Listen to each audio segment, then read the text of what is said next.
Hello, everybody, and welcome to the third installment of the Just a Thought podcast, where we talk about the spirit, the human condition, the human predicament, how to discover the true nature of ourselves, so on and so forth, and pretty much anything under the sun.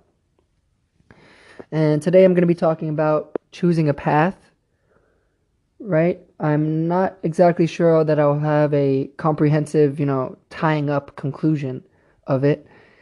So I just hope that whoever's out there listening will, that this will be of some use. So I decided to make a video, or an episode rather, on this because I feel that many of us have this sort of malaise or a subtle dissatisfaction with life. Not everyone, but certainly a significant percentage of young people, and I'm sure people across all age groups, that many of us feel there's something we're missing and can't exactly pinpoint it. Which is interesting because we have so much at our disposal nowadays. We live, many of us, in places of much abundance, historically speaking.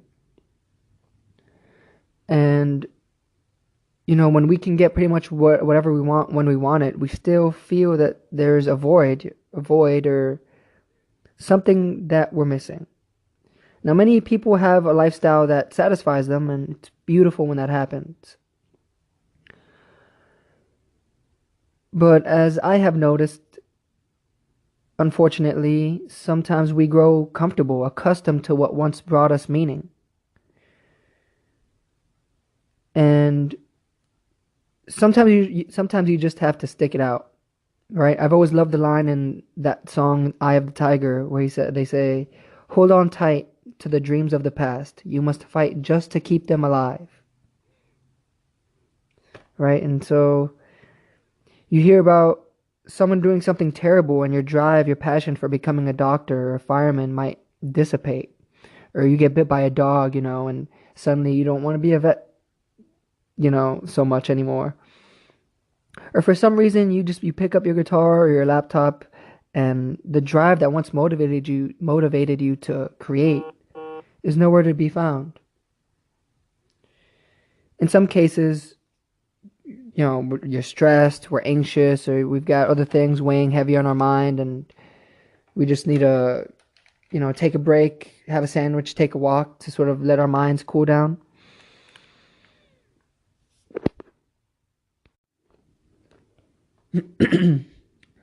But sometimes our lives are full of these activities that don't nourish us on a deeper level. Sometimes we do things, sometimes our lives are full of activities that we do for superficial means or out of fear of disappointing friends and family, right? And whatever the case is, we need a practice, a path, a habit, maybe? No, I think a practice sounds good. That brings us real meaning and keeps our faith in ourselves or something greater alive. And I feel the problem that we've seen over the past 50 years is that you can't just drop your responsibilities at the drop of a hat, or your commitments, and leave to go, join the Peace Corps or to go travel India. We need a path that brings us closer and closer to the ineffable. But we need a way to do this without bringing violence. Because sometimes we'll drop our responsibilities at the drop of a hat in the name of God, say, and leave destruction in our wake. Leaving families behind, leaving commitments behind, to leaving whatever it might be. Sometimes I've seen people will, or I've heard at least, I've seen it a few times, but people will say neglect their pets or their plants, but spend hours a day meditating, or but they won't walk their dog, or they'll do some spiritual practice, but then act incongruent with the teachings that many of us try to embody. So that being said,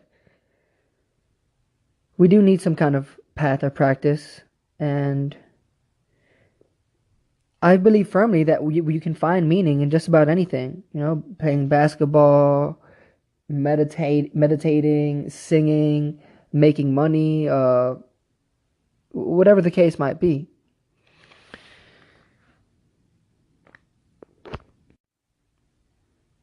But how do you choose this path? How do you choose that thing that's gonna nourish you, not financially? I mean, I say, making money can be a path, but I mean, that's an iffy situation. Because the path can be anything, but what it does is it brings you closer to the source of yourself, you might say, the essence that of your being, which, as it turns out, is the essence of pretty much everything in the observable universe and unobservable. And whatever brings you closer and closer to that, to the blue lotus feet of my divine mother, right? As the song goes. So, but basically, you have to experiment. It's easy to become fond of something that relieves you of isolation or gets you out of your comfort zone, the rut that's starting to set you back.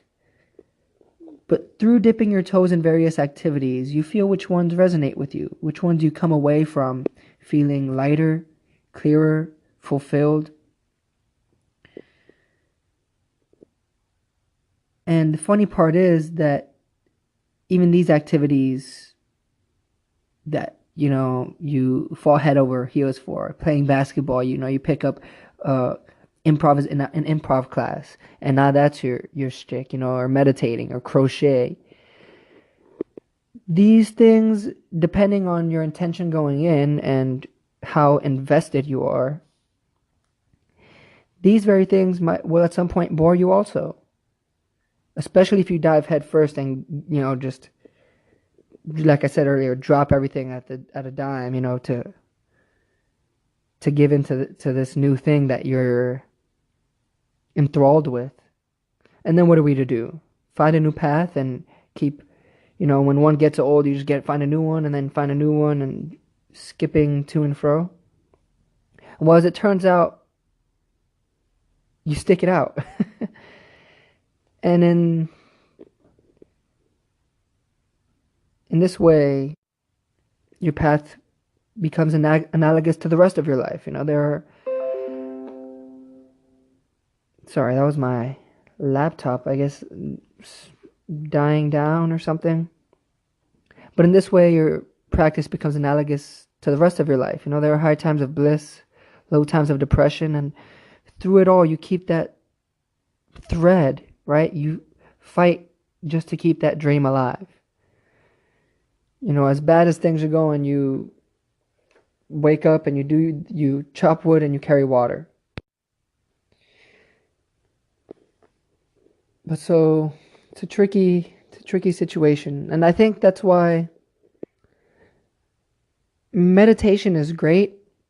Vipassana is great, and for certain, it can be a path for people, but I think it's more of a starting point. It's more of a groundwork from which, you come into this, quiet space, into the silence.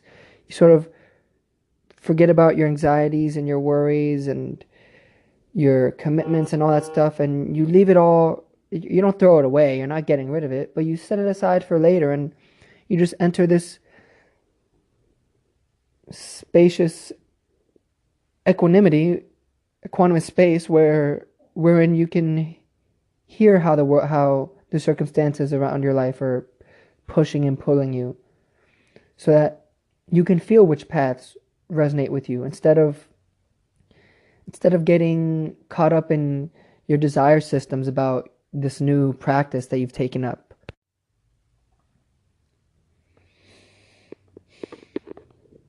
And the more that you quiet your mind, the clearer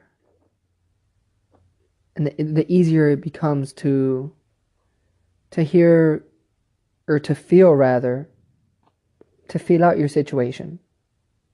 Because no one can tell you, how you feel. No one can tell you how to conduct yourself in the world. And I feel that's the problem many of us have today, with this age of technology, and how Nietzsche said that God is dead. That we have to establish our own value systems, because we threw out the baby with the bathwater. And now we have, 40-year-old children, of both sexes, not just men, but women also. We have people who, and I don't mean to objectify them and make them the other. Many of us, I feel it too, we're so privileged nowadays that we struggle to find meaning. Before, the meaning was put right there before us and we didn't have as much of a choice, but now we have all the choice. And it's a blessing and a curse when you get to decide what to do with your life. Because while finally, after thousands of years of humans struggling, which we do every day, you're going to struggle. Life is suffering, and suffering is grace. But not only do you get to decide and be the architect of your life, but you have to be. It's not that you get to be, you have to be nowadays. But so, sorry to digress, but our practice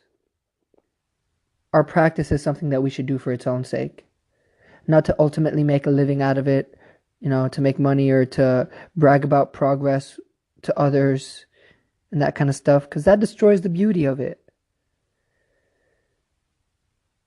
The beauty that comes out of the novelty of a situation, keeping things fresh, new, transient, which is our very nature. And so, for being honest, that's where my notes end on this subject, but I'm not satisfied with this ending, and I wonder if you can dedicate your entire life to one path or one practice. Maybe you do need to, the resistance is what builds your character, right? So the more time you spend in a path, the more resistance you, I hate to say it this way, but fight against, the more resistance you're able to withstand, the deeper character you build. And since everything is analogous to everything else, it seems, right? Tatwamasi, right? It's all God. It's all it. It's all whatever you want to call it. Brahma, the Tao, the Dharma, Tao, the way of things, Gaia, Ram, whatever you want to call the homogeneous space that exists not only outside your body, but also includes what's inside your body. And as your character builds from the resistance of one path, right, you get to the end of the journey, and then you return, right, because there's that, everything comes full circle, and then everything else that you immerse yourself in can get you to that place that your path had gotten you to. Maybe. I don't know, but I was hearing Ram Dass speak the other day, and he talked, he mentioned this one experience that he had with Chogyam Trungpa Rinpoche at Naropa University, and he said to Trungpa Rinpoche that said, well, if you're not attached to anything, why don't you give up your lineage? And Chogyam Trungpa said, I am not attached to anything but my lineage. And if you let go of attachments, there's nowhere to stand.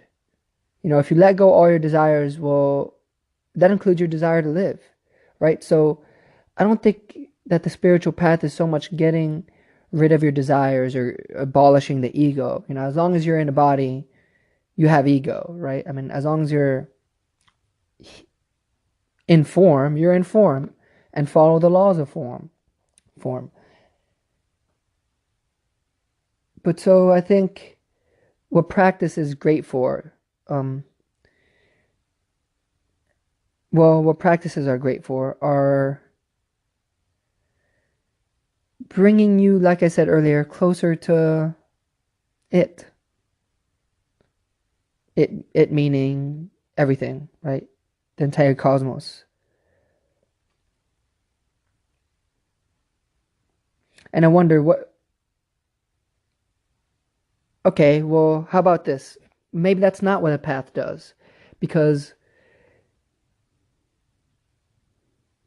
what meditation does is sharpen the mind, right? This narrow minded, one-pointedness, this narrowing of the mind. You bring it to one point, to a center, to, a little space between, little dot between your eyes, or a spot on the wall, or to a mantra, and you repeat it, Aum Mani Padme Hum, Aum Mani Padme Aum, and, you focus your mind so that you can, like that resistance, when something pulls you away, when your desires pull you to and from in life, right? Meditation is a microcosm of that macrocosm that is your everyday life, where things try to come and pull and push you, and your thoughts try to take you away, into a daydream, and you just stay right here centered. Aum Mani Padme Aum, Aum. Or just in the silence, without a mantra, you just, a thought comes and you watch it like a bird in the sky, or a cloud, and you acknowledge it. You just notice that it's there, and you don't hold on to it. You don't invest it. And I think right now in this moment, because I need to make a warning, a preface, to say that anything I say in any of these episodes can, my commitment is to truth, not consistency, as Gandhi said, right? But so maybe this silence, that narrowing the mind, that bringing your mind to one point, the centering property of that very act is what brings you to the ultimate, right? Is that silence God? Or are you completely yourself?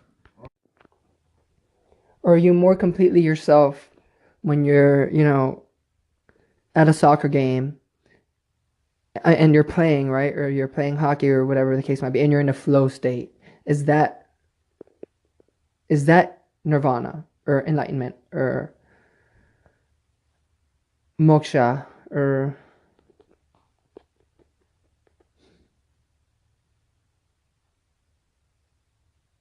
I'm not entirely sure. You see, I opened this episode saying that I was going to talk about choosing a path, right? And I guess that was just a general overview. This is a place where I want to be able to come and speak my thoughts, right? And I want you out there, whoever's listening, to come and engage with me. I mean, if you hear something that you agree with or don't agree with, please leave a comment, contact me, follow my page. I'll follow you back.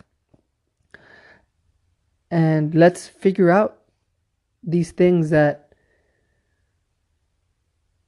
there's so much information out there, and some of it is disseminating, and some of it is true and some of it isn't, and some of it's true to some people and some of it isn't true. And I mean, that's one of the basics, right? Is that the world speaks to you in your own way.